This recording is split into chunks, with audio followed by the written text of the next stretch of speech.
हिमाचल प्रदेश, पहाड़ों की खूबसूरती, देवदारों की खुशबू और मंदिरों का सुकून। लेकिन क्या आप जानते हैं कि इन्हीं धुंधली पहाड़ियों के पीछे कुछ ऐसा भी छिपा है जिसका नाम लेने से आज भी वहाँ के स्थानीय लोगों का गला सूख जाता है। वो कोई साधारण भूत या चुड़ैल नहीं है, वो एक ऐसी हस्ती है जिसे आप पाल तो सकते हैं, उसे सहला तो सकते हैं, लेकिन वो आपको तब तक नहीं छोड़ेगा जब तक वो आपका खून न चख ले। हिमाचल की लोक कथाओं में उसे कहते हैं गुल्लन। आज की ये कहानी किसी कल्पना पर आधारित नहीं है, बल्कि उन दावों पर है जिन्हें सुनकर आपकी रूह कांप जाएगी। हेडफोन लगा लीजिए और लाइट बंद कर दीजिए, क्योंकि आज की रात गुल्लन आपके करीब है। बात है शिमला के ऊपरी इलाके के एक छोटे से गांव की। आकाश, जो शहर की भीड़भाड़ से थककर अपनी बुलेट लेकर सोलो ट्रिप पर निकला था।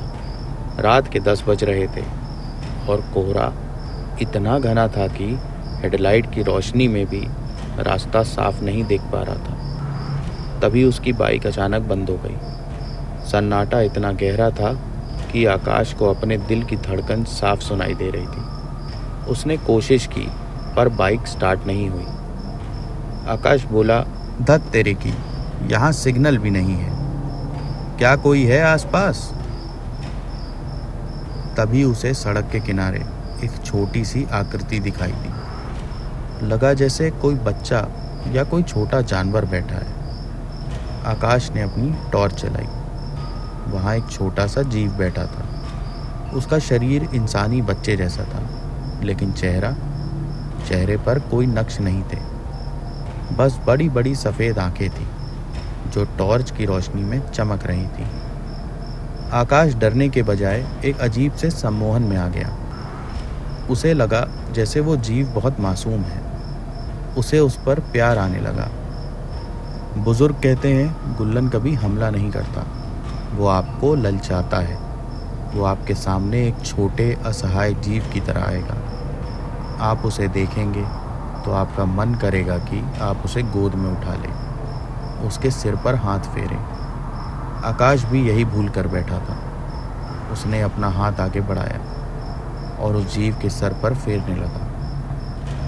उसके बाल रेशम जैसे मुलायम नहीं थे, बल्कि किसी मरे हुए जानवर की खाल जैसे ठंडे और चिपचिपे थे। जैसे ही आकाश ने उसे सहलाया, उस जीव ने एक अजीब सी आवाज़ निकाली, जैसे कोई बच्चा बिल्ली की तरह गुर्रा रहा हो।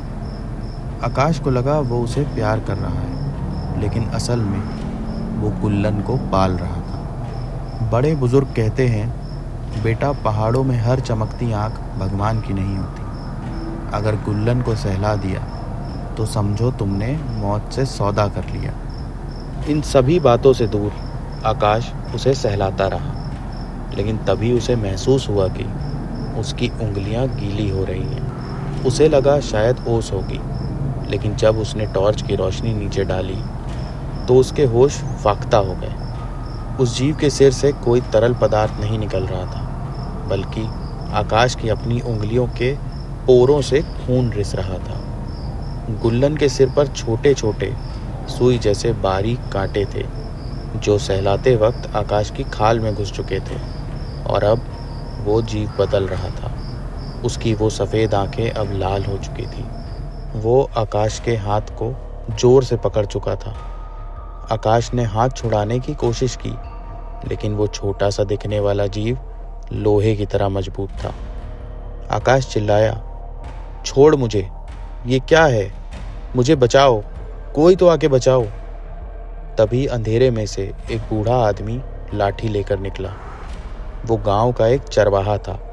उसने चिल्ला कर कहा, उसे मत छोड़, अगर तूने झटके से हाथ खींचा तो वो तेरी नसें खींच लेगा। गुल्लन को खून चाहिए, उसे अपना खून पीने दे। कुछ देर बाद आकाश बेसुध होकर गिर पड़ा। जब उसकी आंख खुली तो वो उस चरवाहे की झोपड़ी में था। उसके हाथ पर पट्टियां बंधी थी, लेकिन वो दर्द ऐसा था जैसे किसी ने तेजाब से उसका मांस जला दिया हो। चरवाहे ने बताया, गुल्लन हिमाचल का वो साया है जो अकेलापन ढूंढता है। वो मारता नहीं है, वो बस आपका खून पीकर आपको जिंदा छोड़ देता है, ताकि आप पूरी उम्र उस दहशत में जिए। आपने उसे सहलाया, अब उसने आपको अपना मालिक मान लिया, इसलिए उसने अपना हक वसूल किया। आज भी आकाश जब सोता है, उसे अपने हाथ पर वो ठंडी छुअन महसूस होती है। लोग कहते हैं जिसे गुल्लन एक बार छू ले, वो कभी अकेला नहीं होता। वो साया हमेशा उसके पीछे चलता है, खून के अगले कतरे के इंतज़ार में। तो अगली बार अगर आप हिमाचल की वादियों में हों और कोई छोटा सा मासूम जीव आपके पास आए, तो उसे सहलाने की गलती मत करना, क्योंकि शायद उसे आपकी मोहब्बत नहीं, आपका खून चाहिए। क्या आपने कभी गुल्लन के बारे में सुना है, या पहाड़ों में कोई ऐसी चीज़ देखी है जिसका जवाब विज्ञान के पास नहीं है? अगर हाँ, तो हमें कमेंट्स में ज़रूर बताएं। और याद रखिए, कुछ राज दफन ही अच्छे होते हैं। ये थी गुल्लन की अनकही दहशत की कहानी। शुभ रात्रि, अगर आप सो सकें।